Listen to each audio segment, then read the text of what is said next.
Sir Jim Ratcliffe has bought a minority stake in Manchester United, including up to 25% of both A and B shares. And this is not necessarily breaking news. We've known that this has been coming for quite a long time, since the Qatari bid fell apart and was not accepted by the Glazers. It was very clear that Sir Jim Ratcliffe was going to be the one that was going to buy a stake in Manchester United at that point. And as part of that deal, Sir Jim Ratcliffe has been given control of the footballing side, which is a very, very vague statement to make. I have no idea what that means, and I don't think anybody else knows what that means. I hope that Sir Jim Ratcliffe knows what that means, because otherwise he's not going to end up with control of very much. And I do wonder whether that will be the placard on his office door at Manchester United at Carrington. Sir Jim Ratcliffe, control of the footballing side.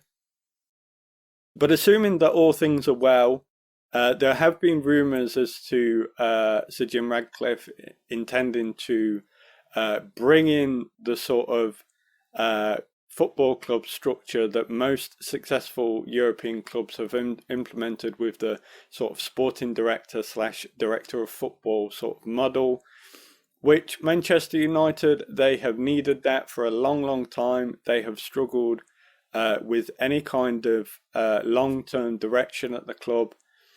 They go from plan to plan to plan to plan, and typically one plan is the direct opposite of the previous plan, because the previous plan didn't work, so we're going to try the exact opposite of that, and then that exact opposite doesn't work, and they go on to another option, another plan, which ultimately doesn't work, because there is no long-term vision at the club as it stands right now. And I hope that Sir Jim Ratcliffe can implement some sort of long-term strategy into the club.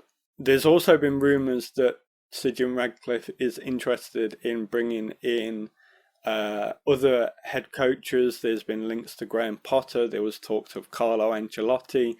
There was a media piece that said that Sir Jim Ratcliffe is a big fan of Carlo Ancelotti, but that doesn't necessarily mean anything, because I think sort of all owners of football clubs are big fans of Carlo Ancelotti.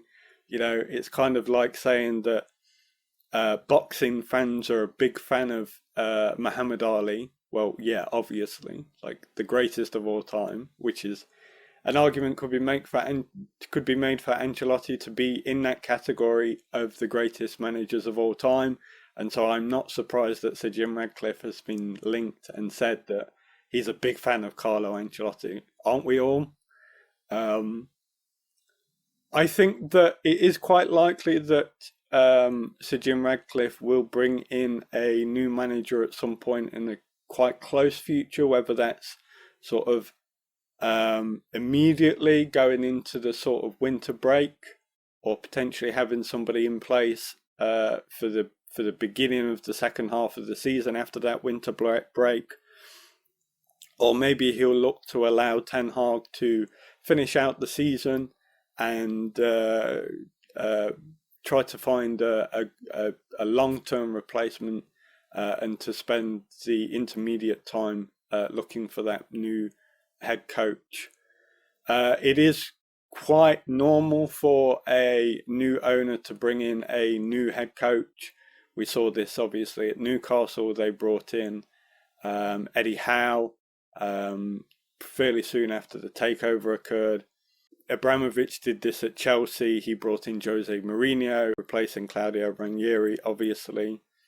This happens on a regular basis. I think that new owners want to bring in a man that they feel that they can trust, that they know a bit better, and not get caught up in sort of the old ways of doing things. So I think that Erik ten Hag will likely be gone. I've predicted that he'll be gone before the club returns from that winter break in January. So maybe my prediction might come true based on the fact that they have a new owner. I thought that it would be due to results, and both things seem to be occurring at the same time, so my luck seems to be coming in. With regard to the long term for Manchester United, if they are able to implement a more long term strategy, I think it would do them much better than the sort of short-termism that they've suffered over the previous sort of 10 years. And maybe they can establish themselves a certain playing style that is formulated over a long period of time, and that they could bring in sort of the players that are suitable for that. It would be good if they started to do some decent due diligence on the players that they bring in. I've spoken before about the players that they bring in and about how they have a decent season, but ultimately it's revealed that they're just not good enough because Manchester United don't do their due diligence enough on the player, and so they don't really fit into any kind of system that Manchester United or the current manager would like to play, and they just have this mad scramble of just weird amalgamations of different players who play different playing styles and suit different positions in different ways, etc., etc. And so having a long-term strategy would be obviously beneficial for them, and maybe with maybe 2 or 3 years of beginning to sort of implement that long-term strategy, they might start to see more consistent success. But that's what I think about the Sir Jim Ratcliffe takeover. I know it's a couple of days late. Obviously, it's been Christmas, so and I hope that you have had a good Christmas. I've certainly had a good Christmas, which is why this video has not been recorded sooner. But let me know what you think in the comment section about Sir Jim Ratcliffe's takeover. Do you think that it will have a positive long-term effect on Manchester United, or do you think it will be just adding to the same old that we've seen for the previous 10 years? Let me know what you think down below. Don't forget to like, share and subscribe, and have a great day.